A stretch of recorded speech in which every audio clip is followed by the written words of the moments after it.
Málo čo zjednotil ľudí tak ako spoločný nepriateľ. To používali ľudia z propagandy v každom jednom impériu, v Ríme, v nacistickom Nemecku, všade vlastne aj západný svet momentálny používa nepriateľov v rámci tohto sveta, aby zjednotil ľudí. Dokonca si myslím, že to začína byť úplne dominantný narratív, že už ani ľudia nechodia voliť to, čo by chceli, ale chodia voliť proti tomu, čo nechcú. Jo, spíš víme, co nechcem, než to, co chcem. Myslím, že v 2012 boli naposledy voľby v Amerike, kedy ľudia išli voliť Obamu, lebo vyslovene, že chceli Obamu. Odtedy, od 2016, od Trumpa a Hillary chodia v Amerike ľudia, na to sú štatistiky a výskumy, že chodia ľudia voliť proti tomu oponentovi, namiesto toho, aby volili za svojho.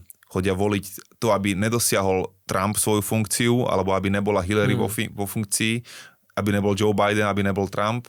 Viacej ako pre toho svojho tam idú proti tomu druhému lídrovi.